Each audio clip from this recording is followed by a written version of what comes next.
Hello बच्चों, good afternoon. बच्चों, हम इस वीडियो में एक बहुत छोटा सा टॉपिक लेकर के आए हैं, effect of surface tension. Surface tension आप पढ़ चुके हो। अब सरफेस टेंशन का इफेक्ट क्या होता है, इस टॉपिक में हम डिस्कस कर रहे हैं। आप ध्यान से सुने और संभव हो सके तो आप नोट कर लें। फर्स्ट इफेक्ट, पहला इफेक्ट देखिएगा, इफेक्ट ऑफ सरफेस टेंशन। बहुत इंपॉर्टेंट सा पॉइंट है। Small camphor piece moves on water surface due to surface tension. पानी की सतह पर आपने देखा हो कभी, वाटर सरफेस पर कंफर पीस, छोटे छोटे कंफर पीस क्या करते रहते हैं, मूव करते रहते हैं सरफेस टेंशन की वजह से। किसके कारण? सरफेस टेंशन के कारण। आपने देखा हो कभी मेला वगैरह जो लगता है ना, उसमें खिलौने वाले एक टब में पानी, एक टब समझते हो, टम्बलर, एक बर्तन में पानी भर करके उसमें छोटे छोटे से खिलौने जानते हैं ना, टॉयज, छोटे छोटे से टॉयज उस पर डाल देते हैं पानी के सतह पर। जैसे कोई नाव है, ठीक है ना, कोई बतख है, समझ गए होंगे मेरी बात को। छोटे छोटे से टॉयज डाल देते हैं और वो पानी पर, जो बर्तन में पानी भरा है, छोटे छोटे जो टॉय डाल देते हैं सरफेस पर, और सरफेस पर वो टॉयज इधर उधर क्या करते रहते हैं, मूव करते रहते हैं। एक्चुअल में होता क्या है कि उन टॉयज के नीचे, उसको एक्चुअल में वो ओपन हो जाता है, उसके अंदर रखा होता है कंफर पीस, और टॉयज के नीचे की साइड में उसमें होल होते हैं, जिससे उसमें टॉयज के अंदर पानी चला जाता है। पानी जैसे ही अंदर जाएगा तो अंदर क्या है, कपूर के टुकड़े, छोटे छोटे से कपूर के टुकड़े होते हैं, कंफर पीस। कपूर जैसे ही पानी में घुलता है, एक्चुअल में पानी में जैसे ही कपूर घुलेगा तो पानी का सरफेस टेंशन क्या हो जाएगा, कम हो जाएगा। मेरे बच्चे ध्यान से सुनिए मेरी बात को।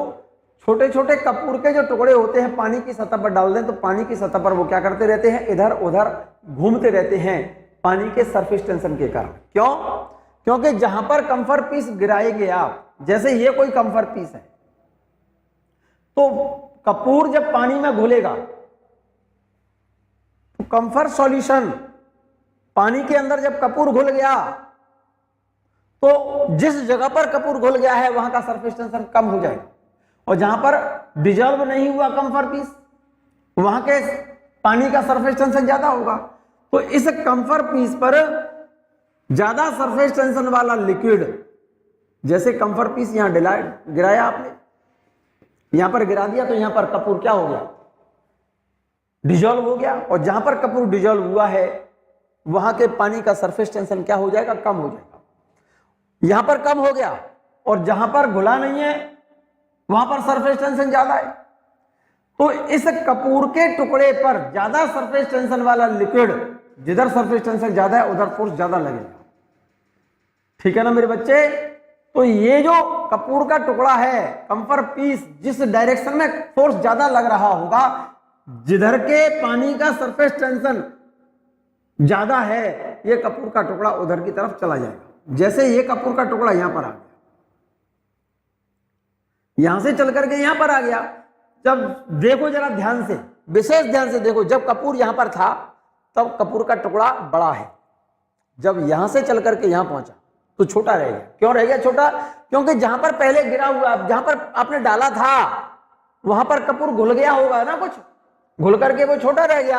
अब चल करके वो यहां पहुंचा, तो यहां पर जहां भी पहुंचा कपूर का टुकड़ा, वहां पर भी तो घुलेगा ये। तो अब क्योंकि यहां पर ये कपूर का टुकड़ा पहले के कंपैरिजन में छोटा रह गया, तो जहां पर जाएगा, वहां पर जहां पर पहले था उसके कंपैरिजन में जहां नई जगह पर जाएगा, वहां पर पहले के कंपैरिजन में यहां पर कम घुलेगा, क्योंकि यहां पर पीस छोटा है।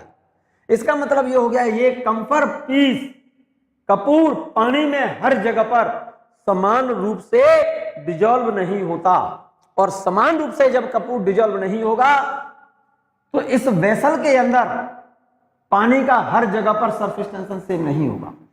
और जिस डायरेक्शन में सरफेस टेंशन ज्यादा होगा मेरे बच्चे, इस कंफर पीस पर उस डायरेक्शन में फोर्स ज्यादा लगता रहेगा, और जिस डायरेक्शन में इस पर ज्यादा फोर्स है, मींस रिजल्टेंट फोर्स जिस डायरेक्शन में होगा, कंफर पीस उस रिजल्टेंट फोर्स की डायरेक्शन में चलता चला जाएगा।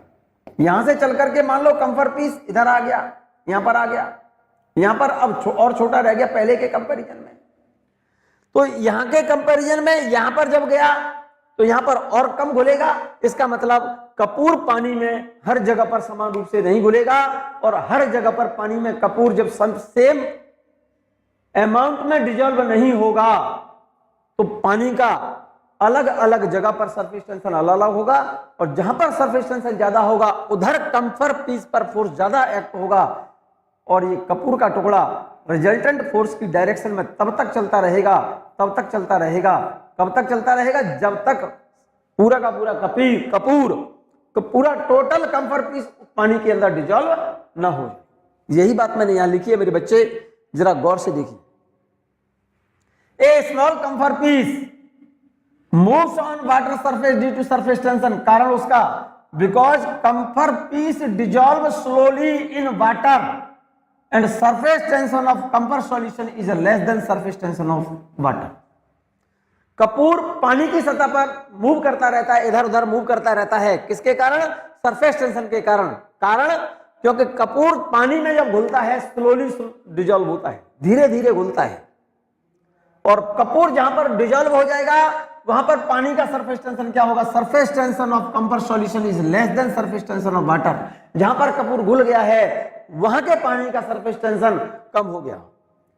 कंफर piece does not dissolve equally at all points. Camphor piece हर जगह पर इक्वली डिजॉल्व नहीं होता, इसलिए इस पर रिजल्टेंट फोर्स जीरो नहीं होगा। Hence resultant force on it due to surface tension is not zero, hence it move in the direction of resultant force.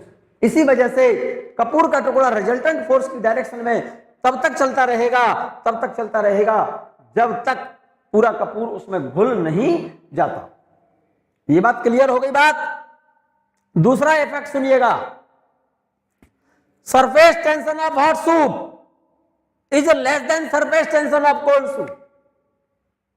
ठंडे जो सूप होते हैं उनके कंपैरिजन में गर्म सूप का सरफेस टेंशन कम होता है मेरे बच्चे। Surface tension of hot soup, गर्म सूप पिया होगा, सब्जी का रसे का सूप, टमाटो सूप पिया है ना। गर्म सूप ज्यादा स्वादिष्ट लगते हैं बजाय किसके? ठंडे सूप के कंपैरिजन में। कारण क्योंकि गर्म सूप का सरफेस टेंशन कम होता है मेरे बच्चे ठंडे सूप के कंपैरिजन में। ये बात क्लियर है। Surface tension of hot soup is less than surface tension of cold soup, hence hot soup spread on larger area on the tongue. इसी वजह से गर्म सूप हमारी जीभ पर ज्यादा एरिया कवर करता है, ज्यादा एरिया में फैल जाता है, hence hot soup is more tasty than cold soup. इसी वजह से गर्म सूप हमें ठंडे सूप के कंपैरिजन में ज्यादा स्वादिष्ट लगते हैं। क्यों? क्योंकि हॉट सूप का सरफेस टेंशन कोल्ड सूप से कम होता है। इसीलिए गर्म सूप जब हम पीते हैं तो हमारी जीभ पर, क्योंकि गर्म सूप का सरफेस टेंशन कम है, इसीलिए गर्म सूप हमारी जीभ पर ज्यादा सरफेस एरिया पर कवर करेगा, ज्यादा सरफेस पर फैल जाएगा। इसीलिए हमको गर्म सूप ठंडे सूप के कंपैरिजन में ज्यादा टेस्टी लगते हैं मेरे बच्चे। यही लिखा है, surface tension of hot soup is less than surface tension of cold soup, hence hot soup spread on larger area on the tongue. हमारी जीभ पर ज्यादा एरिया पर कवर करेगा कौन? ज्यादा एरिया पर फैल जाएगा गर्म soup, hence hot soup is more tasty than cold soup. Clear? Third point देखिएगा, surface tension of kerosene oil is less than surface tension of water. Kerosene oil जानते होंगे, मिट्टी का तेल। केरोसिन ऑयल जो होता है मेरे बच्चे, उसका सरफेस टेंशन पानी के कंपैरिजन में, वाटर के कंपैरिजन में कम होता है। अगर पानी की सतह पर हम केरोसिन ऑयल की कोई छोटी सी ड्रॉप डाल दें तो केरोसिन ऑयल का सरफेस टेंशन क्योंकि कम है पानी से, इसीलिए केरोसिन ऑयल की जो ड्रॉप पानी के ऊपर डाली है वो एक पतली फिल्म के रूप में उसके सरफेस पर फैल जाती है। यही लिखा है मेरे बच्चे, देखिएगा, surface tension of kerosene oil is less than surface tension of water. Kerosene oil का जो सरफेस टेंशन है वो पानी के सरफेस टेंशन से कम होता है। Hence kerosene oil dropped on water surface spread on A thin layer. पानी की सतह पर अगर केरोसिन ऑयल की, जैसे मान लो वाटर सरफेस है मेरे बच्चे, ये पानी की सतह वाटर सरफेस है ये, और इस पर हमने केरोसिन ऑयल की छोटी सी ड्रॉप डाल दी। किसकी? केरोसिन ऑयल की छोटी सी ड्रॉप डाली है हमने। मान जाइए ये केरोसिन ऑयल की ड्रॉप है। अब क्योंकि केरोसिन ऑयल का सरफेस टेंशन पानी से कम है, तो इस केरोसिन ऑयल की सरफेस जो ड्रॉप है उस पर ज्यादा सरफेस टेंशन वाला जो पानी है वो इसको अपनी ओर खींचेगा, जिसकी वजह से ये केरोसिन ऑयल की जो ड्रॉप है ना, स्फेरिकल जो है, वो स्फेरिकल न रहकर, क्योंकि केरोसिन का सरफेस टेंशन कम है पानी से, इसीलिए ये केरोसिन की ड्रॉप जो पानी की सतह पर डाली है ये स्फेरिकल न रहकर एक थिन लेयर के फॉर्म में, ये ड्रॉप इस तरह से एक थिन लेयर के फॉर्म में फैल जाए। केरोसिन ड्रॉप जो स्फेरिकल थी, पानी की सतह पर जैसी डालोगे छोटी सी ड्रॉप थी, लेकिन ड्रॉप क्योंकि केरोसिन का सरफेस टेंशन कम है, पानी का सरफेस टेंशन ज्यादा है, जिसकी वजह से केरोसिन ऑयल की जो छोटी सी ड्रॉप है पानी की सतह पर बहुत पतली सी एक फिल्म के फॉर्म में क्या हो जाएगी, उसके ऊपर लेयर के फॉर्म में फैल जाएगी। ठीक है ना। एक छोटा सा पॉइंट और, अगर पानी की सतह पर हम केरोसिन ऑयल डाल दें और उसके ऊपर मॉस्किटो, समझते हो ना, मच्छर बैठ जाए, तो उस पर बैठे मच्छर मर जाते हैं। ऐसा क्यों? कारण क्योंकि केरोसिन ऑयल की जो फिल्म है उसका सरफेस टेंशन पानी की सरफेस टेंशन से कम है। भाई पानी की जो सरफेस है, सोचिए अपने दिमाग से, ये तो पानी की सरफेस है मान लो, ठीक है मेरे बच्चे, पानी की सरफेस, और इसके ऊपर kerosene oil drop, kerosene oil की कोई बहुत पतली सी फिल्म है ये वाली, ठीक है ना। और इस केरोसिन ऑयल की फिल्म के नीचे क्या है? पानी सरफेस, पानी का सरफेस के ऊपर केरोसिन ऑयल डाला है। केरोसिन ऑयल की छोटी सी ड्रॉप पतली फिल्म के रूप में फैल जाएगी, और इस पतली फिल्म, क्योंकि केरोसिन का सरफेस टेंशन कम है, इसके ऊपर कोई छोटा सा मॉस्किटो बैठ जाए, तो इस मॉस्किटो को बैठने से क्या होगा? क्योंकि मॉस्किटो किसके ऊपर बैठा है? केरोसिन ऑयल की जो फिल्म है ना उसके ऊपर।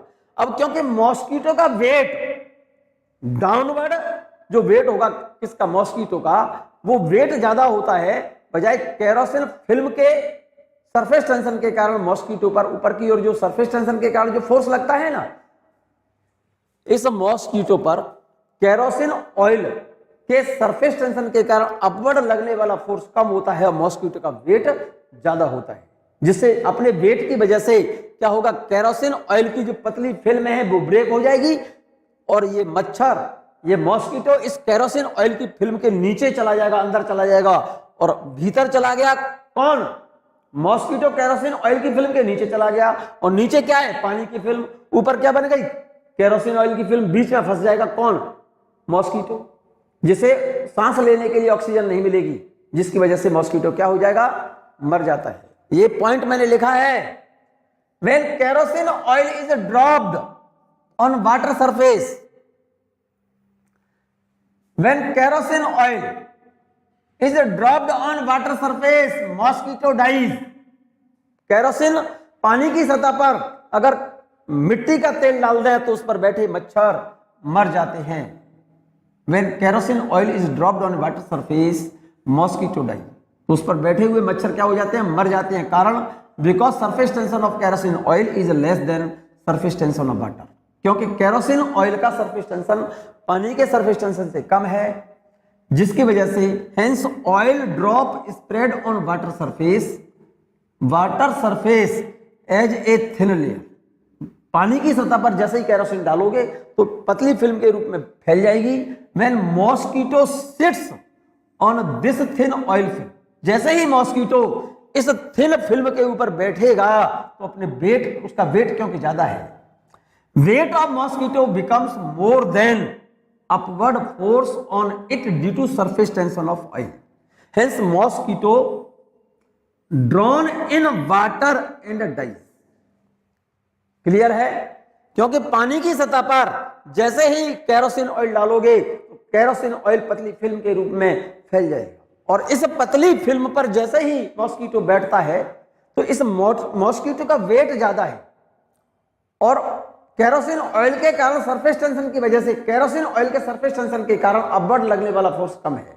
Wait of mosquito is more than surface tension in upward direction due to kerosene oil film.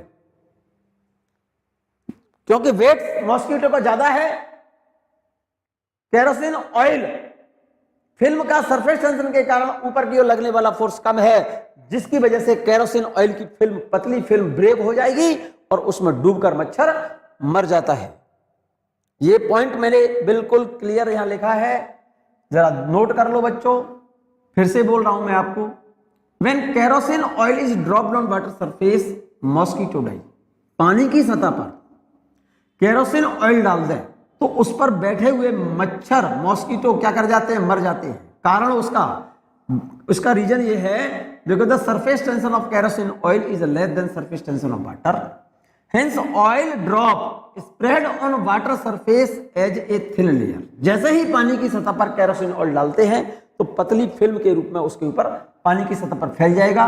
When mosquito sits on this thin oil film, जैसे ही मच्छर उस ऑयल फिल्म पर बैठता है, then weight of mosquito become more than upward force on it due to surface tension of oil, hence mosquito drown in water and dies. जिसकी वजह से मॉस्किटो पानी में क्या कर जाएगा, डूब जाएगा। Drown in water and die, उसमें डूब जाएगा और मर जाएगा। क्लियर? फिफ्थ पॉइंट नोट कीजिएगा, बहुत बेहतरीन। Ink rises into capillary on a blotting of a blotting paper due to capillarity, hence blotting paper absorb ink. Blotting paper जानते हो, स्याही सोखता को बोलते हैं। स्याही सोखता, स्याही इंक को ब्लोटिंग पेपर इंक पर डाल दो, रख दो।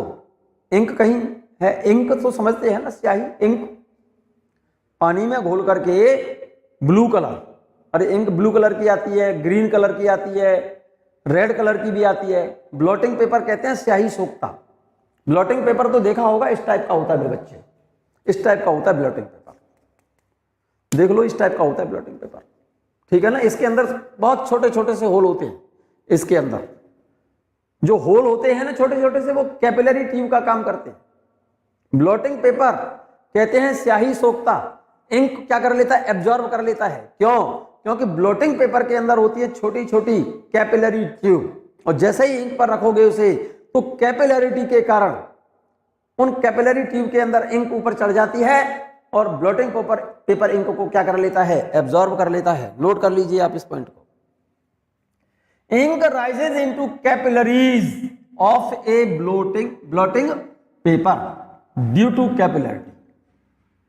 स्याही जो होती है, कैपिलरीज बनी होती हैं किसके अंदर, ब्लोटिंग पेपर के अंदर। ब्लोटिंग पेपर कहते हैं स्याही सोखते को, उसके अंदर कैपिलरी बनी होती है, और उनके कैपिलरी के अंदर कैपिलरिटी के कारण इंक उसमें क्या कर जाती है, ऊपर चढ़ जाती है, ऊपर राइज कर जाती है। Ink rises into capillaries of a blotting paper due to capillarity.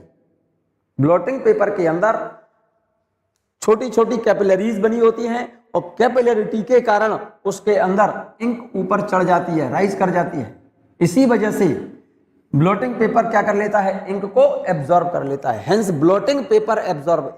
इसी वजह से ब्लोटिंग पेपर स्याही को क्या कर लेता है, इंक को एब्जॉर्ब कर लेता है। फाउंटेन पेन देखे होंगे।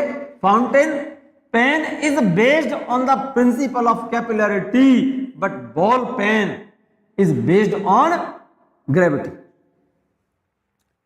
8th पॉइंट देखिएगा, बहुत काम का है।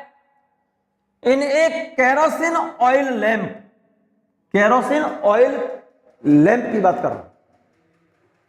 In a kerosene oil lamp oil rises up in the wick due to capillarity.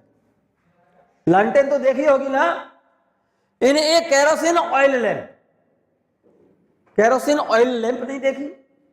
अरे मेरे बच्चे, लैंप तो देखी है। लैंप जिनमें एक कॉटन की विक लगाई जाती, विक बत्ती को कहते हैं। कॉटन तो जानते हो ना। अरे दीपक जलाया है? नहीं जलाया, वो भी कभी नहीं जलाया। बहुत अच्छा। दीपक जलाया हो तो उसमें एक कॉटन की बत्ती विक को कहते हैं, विक लगाते हैं। ऐसे ही लालटेन आती थी पहले, लैंप जिनको बोलते हैं, लालटेन बोलते थे आप। जैसे आपने देखा है बिहार में लालू प्रसाद यादव आरजेडी का चुनाव चिन्ह है लालटेन। लालटेन तो देखी है ना? नहीं देखी है तो भी अच्छी बात है, देखी है तो और भी अच्छी बात है। तो जिसके अंदर केरोसिन ऑयल डालते हैं हम लैंप में, उसके अंदर एक कॉटन की विक लगाते हैं, बत्ती लगाते हैं। ऐसा क्यों? क्योंकि जैसे ही केरोसिन ऑयल के अंदर उस विक को डुबोएंगे तो एक्चुअल में जो कॉटन की जो विक बनाई है ना, उसके अंदर पतली पतली छोटी छोटी सी क्या होती हैं, कैपिलरीज होती हैं, होल होते हैं उसके अंदर, जिससे केरोसिन ऑयल कैपिलरिटी के कारण ऊपर चढ़ जाएगा और विक के टॉप पर जैसे ही बर्न कराएंगे तो वो जलता रहेगा। यही लिखा है। इन एक kerosene oil lamp oil rises up in the wick due to capillarity. ठीक है ना मेरे बच्चे? अगला पॉइंट, 9th पॉइंट, बहुत सिंपल और इंपॉर्टेंट है। आपने एक पॉइंट और देखा हो, एक बात और सुनी हो बच्चों, तुमने देखा हो कभी बरसात के बाद, जैसे बरसात हुई, बरसात के बाद तुमने देखा हो किसान लोग, जैसे पानी पड़ रहा है, पानी पड़ना बंद हो गया तो किसान लोग, पानी पड़ना जब बंद हो जाता है तो खेतों के अंदर हल चला देते हैं। ऐसा क्यों? क्योंकि बरसात जब होती है तो खेतों में पानी भर गया, तो खेतों की जो मिट्टी है, पानी जो भर गया है खेतों में, वो खेतों की मिट्टी में पानी अंदर जाएगा, मिट्टी में होकर के। तो जब पानी ऊपर जो पानी गिर गया था, खेतों में पानी जो भर गया है, वो पानी जैसे जैसे मिट्टी के अंदर नीचे जाएगा, तो जैसे मिट्टी के नीचे अंदर जाएगा तो छोटे छोटे से क्या बना लेता है, वो होल बना लेता है। पानी छोटे छोटे से क्या बना लेगा, वो होल बन जाते हैं, उसके अंदर कैपिलरी बन जाती है, पानी तो चला गया अंदर। अरे जो खेतों में पानी भर गया था, मिट्टी के द्वारा पानी तो नीचे चला गया, और जब पानी नीचे गया है तो उसके अंदर बन गए हैं छोटे छोटे से होल, पतली पतली ट्यूब बन गई हैं, एक तरह से कैपिलरी। तो किसान क्या करते हैं, पानी पड़ना बंद हो गया, पानी जो खेतों में भर गया था वो नीचे चला गया, हल्का सा ऊपर से सूख गया पानी, ठीक है ना। तो वो क्या करते हैं, बाद में उस पर हल चला देते हैं मिट्टी पर। क्यों चलाते हैं? क्योंकि हल चलाने से होता क्या है कि मिट्टी के अंदर जो बारीक बारीक होल हो गए, हल चलाने से वो कैपिलरी क्या हो जाएंगी, ब्रेक हो जाएंगी, टूट जाएंगी, जिससे पानी जो नीचे चला गया है, कैपिलरिटी के कारण पानी ऊपर ना आ पाए और वेपर्स बन के वापस ऊपर आसमान में ना जाए, जिससे खेत की नमी खेत के अंदर ही रहे। मेरी बात समझ आ गई होगी? बात सिंपल सी बात बोली है। नेक्स्ट पॉइंट देखिए, point number 9, a waterproofing agent. Waterproofing agent increases the angle of contact as well as the surface tension. Important point है, नोट कर लीजिए। आपने देखा होगा वाटरप्रूफ बैग आते हैं, नहीं आते? वाटरप्रूफ बैग नहीं समझते, वाटरप्रूफ कपड़े आते हैं। जैसे बरसात के दिनों में वाटरप्रूफ एक आता तो है बाहर से, कहते हैं रेनकोट। रेनकोट नहीं जानते? वाटरप्रूफ होता है, उसमें पानी गिर जाए तो पानी उसके उस कोट के अंदर, उस कपड़े के अंदर नहीं जाता, ठीक है ना। तो जो कपड़ा होता है उसके ऊपर वाटर प्रूफिंग एजेंट की पॉलिश कर देते हैं। वाटर प्रूफ एजेंट का काम होता है केवल क्या बेटा, एंगल ऑफ कांटेक्ट को बढ़ा देना और सरफेस टेंशन को बढ़ा देना, जिससे एंगल ऑफ कांटेक्ट बढ़ जाएगा तो पानी जब गिरेगा ना नहीं, तो एंगल ऑफ कांटेक्ट जब बढ़ेगा तो पानी इस तरह से फैल जाएगा। और सरफेस टेंशन, क्योंकि पानी जैसे ही गिरेगा तो एंगल ऑफ कांटेक्ट बढ़ गया। दूसरा, उस कपड़े के अंदर जो होल है ना, उसके अंदर नहीं जाएगा पानी। और क्योंकि सरफेस टेंशन बढ़ गया है तो पानी क्या करेगा, श्रिंक करेगा, तो कपड़े के ऊपर ही छोटी छोटी बूंदों के रूप में इकट्ठा हो गया और नीचे से वो उस पर स्लिप होता जाएगा, उससे बाहर हटता चला जाएगा कपड़ा, कपड़े के अंदर पानी नहीं जाएगा वो, ठीक है क्या नहीं। इसीलिए एक लाइन लिखिए, water proofing agent increase the angle of contact. Under line कर लो, फिर से कह रहा हूं, वाटर प्रूफिंग एजेंट हमेशा एंगल ऑफ कॉन्टैक्ट को बढ़ाता है और उसके साथ साथ क्या बेटा, सरफेस टेंशन भी बढ़ाता है। क्लियर है मेरे बच्चे? 10th पॉइंट देखो, बहुत सिंपल सा है, जरूर से ज्यादा सिंपल है, आप ध्यान देंगे तो आपको समझ आएगा। पॉइंट नंबर 10th देखिएगा, बहुत सिंपल सा पॉइंट है, ध्यान दीजिए मेरी बात पर। यह कोई कैपिलरी ट्यूब है और इस कैपिलरी ट्यूब का इसका H डेप्थ पानी के अंदर है। कहां पर है? H डेप्थ पानी के अंदर है, ये डेप्थ H है इसकी, और इस कैपिलरी ट्यूब में H ऊंचाई तक पानी भर रहा है, यहां तक पानी भरा हुआ है, यहां तक पानी राइज कर रहा है, यहां तक स्मॉल h हाइट तक।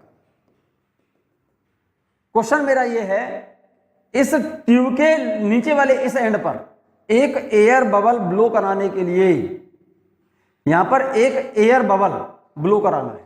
क्या कराना है? Air bubble. एयर बबल समझते हो ना, ये एयर बबल ब्लो कराना है, एयर बबल। इस कोई कैपिलरी ट्यूब है, इस कैपिलरी ट्यूब का कितना हिस्सा H डेप्थ तो पानी के अंदर है, ये इतना डेप्थ H डेप्थ, और इस ट्यूब में स्मॉल h हाइट तक पानी भरा हुआ है। तो क्वेश्चन ये पूछ रहा है यहां पर, यहां से माउथ से कितना प्रेशर हम अप्लाई करें। क्या बेटा? यहां पर कितना माउथ प्रेशर अप्लाई करें जिससे इस ट्यूब के दूसरे सिरे पर एक एयर बबल ब्लो कर जाए। तो माउथ प्रेशर यहां से जो अप्लाई करोगे वो कितना प्रेशर से यहां पर एयर ब्लो करा दें इसके अंदर, जिससे इस ट्यूब के दूसरे एंड पर एक एयर बबल फॉर्म हो जाए। सिंपल सी बात है। अप्लाइड माउथ प्रेशर जो होगा, एक तो इस H हाइट के बराबर प्रेशर लगाना पड़ेगा, HDG, और एक H डेप्थ ये वाली पानी की, तो इसका प्रेशर कितना होगा? HDG। तो दोनों का इफेक्टिव प्रेशर जो माउथ प्रेशर जो आएगा वो HDG प्लस कैपिटल HDG। इतना प्रेशर हम माउथ से ऊपर अप्लाई कर दें तो ये जो वाटर लेवल है ना वो तो नीचे चला जाएगा और यहां पर एक एयर बबल ब्लो कर जाएगा। यही लिखा है मेरे बच्चे। The mouth pressure required to blow an air bubble at the lower end of glass capillary inserted to a depth capital H in water and in which water rises to height H is equal to height H plus H। मतलब इतनी height के बराबर, liquid column की height के बराबर mouth से यहां से प्रेशर अप्लाई करें तो इस कैपिलरी ट्यूब के दूसरे सिरे पर एक एयर बबल ब्लो कर जाए। ये बहुत इंपॉर्टेंट क्वेश्चन है, एक तरह से क्वेश्चन प्रॉब्लम है ये बच्चों तुम्हारी। क्लियर? एक और बेहतरीन क्वेश्चन है बच्चों, यहां पर सिंपल है लेकिन बहुत अच्छा सा क्वेश्चन है। क्वेश्चन समझिए क्या है। यहां पर क्वेश्चन ये है मेरे बच्चे, ये कोई कैपिलरी ट्यूब है, ये वाली क्या है राजा बेटा? Capillary tube. इस कैपिलरी ट्यूब को जरा गौर से देखें, मैं यहां पर बना रहा हूं, ये कोई कैपिलरी ट्यूब है, ये वाली कैपिलरी। जरा गौर से समझना मेरी बात को। इस कैपिलरी ट्यूब को इस यहां से पकड़ा और इस ट्यूब में यहां तक पानी, मान जाओ ये हाइट H और ये हाइट मान लो कैपिटल H, और यहां पर capital H greater than H। जरा एक एक पॉइंट ध्यान से सुनना और नोट भी करते जाइएगा, कर सकते हो तो। हमने इस ट्यूब को यहां से पकड़ा और इसके अंदर पानी के अंदर डुबो दिया। पानी के अंदर डुबोने के बाद इस ट्यूब को यहां से पकड़ करके पानी के अंदर डुबो दिया, पूरी ट्यूब डुबो दी और पकड़ करके यहां से फिर ट्यूब को बाहर खींच लिया। जब इस ट्यूब के अंदर मेरे बच्चे एक सरफेस इधर की तरफ केवल एयर है, तो ये वाटर कॉलम की जो हाइट होगी H कितनी होगी? H बराबर 2T/RDG। ये हाइट के लिए फॉर्मूला पहले पढ़ चुके हैं। Pure water and clean glass and pure water के लिए एंगल ऑफ कॉन्टैक्ट 0 लिखते हैं, तो 2T cos थीटा लिखते हैं ना, तो cos 0 की वैल्यू 1 लिखी है मैंने, प्योर वाटर और क्लीन ग्लास के लिए। तो इस ग्लास ट्यूब के अंदर वाटर कॉलम की जो हाइट होगी ये वाली, वाटर सरफेस से H बराबर 2T/RdG। अब मेरा क्वेश्चन ये है कि इस ट्यूब को पूरा नीचे डुबो दिया, यहां पर H की वैल्यू H से ज्यादा है और उसके बाद भी हमने इस ट्यूब को नीचे डुबोया और डुबो करके इस बाहर निकाल लिया, ऐसे इसको इसमें से बाहर निकाल लिया इस तरह से ट्यूब। तो क्वेश्चन हमारा ये है मेरे बच्चे कि इस ट्यूब के अंदर कितनी हाइट में, मतलब इस ट्यूब की कितनी लंबाई में लिक्विड कॉलम बचेगा, कितनी लेंथ तक लिक्विड इसमें रहेगा। भाई नीचे वाली जो मेनिस्कस होगी ना वो तो ऐसी होगी ना, नहीं इस तरह से आएगी ना। भाई इधर भी एयर होगी और यहां भी तो एयर होगी, इधर बाहर भी। यहां पर तो दो सरफेस फ्री हो गए ना मेरे बच्चे। तो क्वेश्चन ये है इस लिक्विड कॉलम की लंबाई कितनी हो जिससे लिक्विड इसमें से बाहर ना टपके, बाहर ना आए, मतलब remaining length of this liquid column. ये क्वेश्चन पूछा है आपसे। और यहां पर बचे हुए लिक्विड कॉलम की लंबाई कितनी होगी, क्वेश्चन ये है। यहां पर सरफेस दो फ्री हैं, एक तो इधर भी एयर है और एक इधर एयर है। तो मेरे ख्याल से देखो जरा, इसमें दो मेनिस्कस बन रही हैं। एक तो ये वाली मेनिस्कस, इस मेनिस्कस पर ऊपर की ओर लगने वाला फोर्स कितना है, T cos थीटा एक पॉइंट पर, और ये पूरी मेनिस्कस पर टोटल फोर्स कितना होगा, T cos theta into 2πr, ये इतना फोर्स ऊपर है। लेकिन ये नीचे वाली मेनिस्कस भी तो इस ट्यूब को यहां टच कर रही होगी मेरे बच्चे। तो यहां पर इस पर फोर्स ये कितना होगा, ये वाला फोर्स भी तो इतना ही होगा, T cos theta into 2πr, ये भी तो ऊपर की ओर फोर्स है। Upward total force equal to weight of the liquid column, total upward force due to surface tension of liquid is equal to weight of liquid column.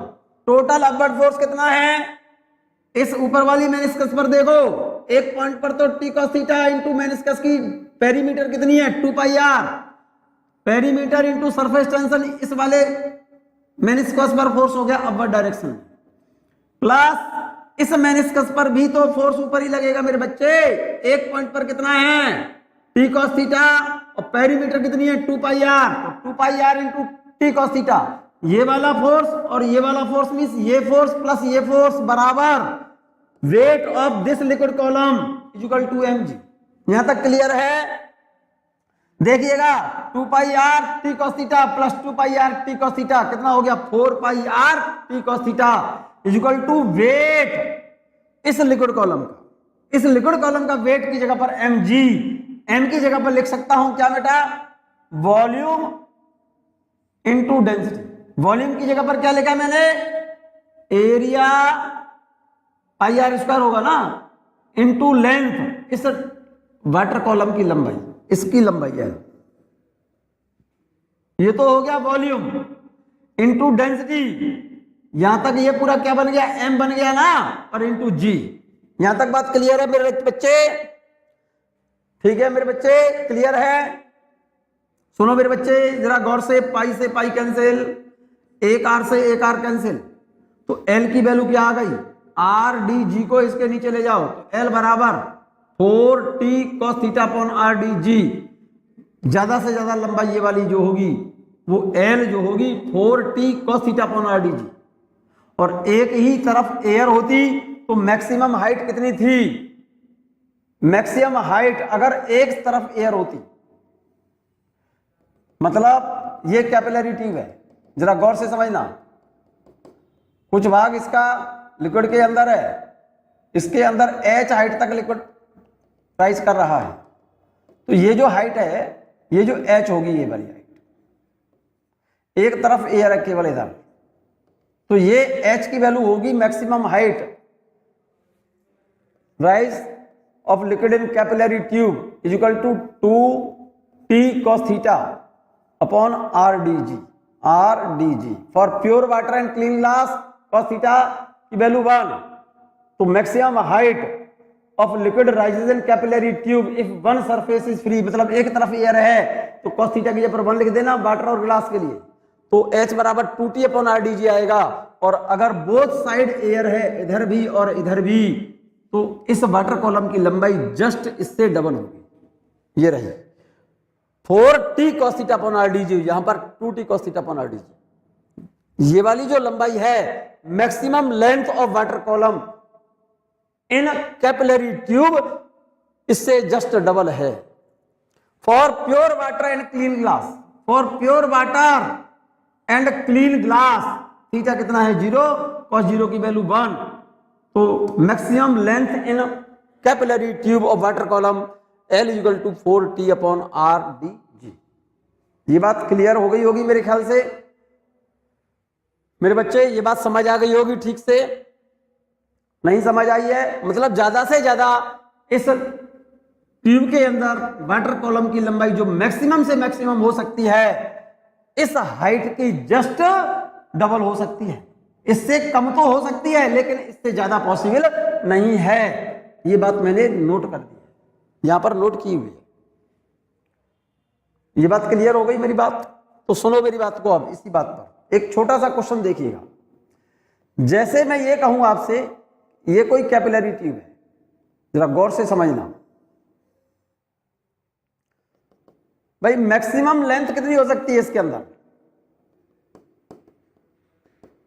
और इस tube में मान लो 8 सेंटीमीटर तक पानी ऊपर चढ़ा रहा है, 8 सेंटीमीटर तक, और इस ट्यूब का ये नीचे वाला हिस्सा जो पानी के अंदर है मान लो ये 6 सेंटीमीटर है, गौर से समझना। और इस ट्यूब को एज इट इज मैं बाहर निकाल दूं तो मैक्स ऐसे की ऐसे पकड़ूं ट्यूब को और ऐसे की ऐसे बाहर खींच लूं तो इसकी कितनी लंबाई में लिक्विड बचेगा? क्वेश्चन मेरा ये है। लंबाई कितनी है ऊपर वाटर सरफेस से, कितनी है हाइट 16 सेंटीमीटर, और अगर 2 सरफेस फ्री हैं तो मैक्सिमम हाइट कितनी हो सकती है 16 का डबल 8 का कितना हो गया भाई? वाटर कॉलम से वाटर सरफेस से लिक्विड कॉलम की हाइट है 16 नहीं है 8 सेंटीमीटर है। कितनी है 8 सेंटीमीटर। अब 8 सेंटीमीटर तो हाइट है यहां पर वाटर कॉलम की, और ये ट्यूब 6 सेंटीमीटर पानी के नीचे है, पानी के अंदर है, और इस ट्यूब को ऐसे की ऐसे मैं बाहर निकाल दूं इसमें से, जरा गौर से समझ लो। इधर भी एयर है, यहां पर इधर केवल इधर एयर है, और यहां पर इधर भी एयर है और इधर भी एयर है। इसमें मैक्सिमम कितनी लंबाई तक लिक्विड रह सकता है? मैक्सिमम से मैक्सिमम इसका डबल, और 8 का डबल कितना है बेटा 16, और यहां पर कितना लंबाई है ये टोटल तुम्हारी 8 तो ये और 6 ये कितनी है 14 सेंटीमीटर, ठीक है ना। तो ज्यादा से ज्यादा कितनी लंबाई में बचेगा 8 का डबल 16 सेंटीमीटर में, लेकिन यहां तो लंबाई कितनी है मात्र 14 सेंटीमीटर है। तो इसका मतलब लिक्विड कॉलम की जो लेंथ होगी ये वाली, in this case this length is 14 centimetre. ये बात क्लियर है या नहीं है? बिल्कुल क्लियर है। इसका एक दूसरा क्वेश्चन ये देखिएगा, जरा यही क्वेश्चन है, समझो जरा मेरी बात को। जैसे ये कैपिलरी ट्यूब है, जरा गौर से समझना, और इस ट्यूब में इधर मान लो ये 6 सेंटीमीटर तक लिक्विड उसमें ऊपर राइज करता है, और नीचे वाला हिस्सा ये इसका 8 सेंटीमीटर है। जरा ध्यान से सुनना। और अब इस ट्यूब को एज इट इज इसमें से बाहर निकाल दें, ऐसे की ऐसे बाहर निकाल दें, तो कितनी लंबाई में, इसकी कितनी लंबाई में लिक्विड बचेगा? इस वाली हाइट का जस्ट डबल ज्यादा से ज्यादा हो सकता है। 6 का डबल कितना हो गया 12, और यहां से यहां तक की लंबाई कितनी है ये 14, ये वाली लंबाई कितनी है 14 सेंटीमीटर। ज्यादा से ज्यादा कितना बचेगा अगर दोनों तरफ एयर इसको बाहर निकाल लें? तो इधर भी एयर और इधर भी एयर, इधर एयर और इधर भी एयर, तो ज्यादा से ज्यादा कितनी लंबाई में लिक्विड बचना चाहिए इसकी डबल में? और इसका डबल कितना है 6 का डबल कितना होता है 12, और ये लंबाई कितनी है तुम्हारी 14, और ज्यादा से ज्यादा कितनी लंबाई में लिक्विड बचना चाहिए 12 सेंटीमीटर में, और ये कितनी लंबाई है तुम्हारी 14 सेंटीमीटर है। तो यहां पर 2 सेंटीमीटर लिक्विड क्या कर जाएगा नीचे ड्रॉप कर जाएगा, और remaining length of this liquid column is 12 centimetre not 14, ठीक है। लेकिन इस केस में H ऊपर 8 सेंटीमीटर और नीचे 6 सेंटीमीटर, और ऐसे की ऐसे इसको बाहर निकाल दूं तो ऊपर भी एयर, नीचे भी एयर, तो कितनी लंबाई में लिक्विड बचना चाहिए? इसके जस्ट डबल, ज्यादा से ज्यादा। 8 का डबल 16, और ये कितनी है तुम्हारी 14 है, तो ये तो 16 में ज्यादा से ज्यादा रुकेगा ना, लेकिन ये तो केवल 14 है मेरे बच्चे, तो 14 में तो रुका रह जाएगा, ज्यादा से ज्यादा 16 सेंटीमीटर में रुकना चाहिए। और यहां पर कितना बचा है? 14 सेंटीमीटर, तो ये तो रुका रह जाएगा। लेकिन इस केस में क्या होगा, यहां पर हाइट है 6 सेंटीमीटर और यहां पर डेप्थ है 8 सेंटीमीटर, टोटल कितनी हो गई? 14 सेंटीमीटर। इधर एक तरफ एयर है केवल, और इस ट्यूब को ऐसे की ऐसे मेरे बाहर खींच लिया, इस ट्यूब को पकड़ा और ऐसे खींच लिया, तो कितनी लंबाई हो गई लिक्विड कॉलम की? 14 सेंटीमीटर। 6 ये और 8 ये, 14 सेंटीमीटर हो गई ना पूरी। लेकिन दोनों तरफ जब एयर होगी तो इसमें मैक्सिमम लंबाई कितनी होनी चाहिए? इस वाली लेंथ की जस्ट डबल। और ये लेंथ कितनी है? ये हाइट कितनी है? 6 का डबल कितना हो चाहिए? 12। तो ये लंबाई कितनी है? 14। तो कितनी लंबाई में लिक्विड कॉलम की लंबाई, कितनी लंबाई में लिक्विड बचेगा? केवल इसके डबल लेंथ में लिक्विड बचेगा 12 सेंटीमीटर। 2 सेंटीमीटर वाला क्या कर जाएगा? इसमें से नीचे बाहर निकल जाएगा। यहां तक बात क्लियर है मेरी? इस वीडियो को बच्चों, सिंपल वीडियो है, सिंपल लेक्चर है ये, इस वीडियो को एक बार सुने, नोट करके कॉपी पर नोट कर लें और कॉपी सामने रख करके फिर एक बार रिवाइज करें इस वीडियो को। ठीक है ना मेरे बच्चे? ओके।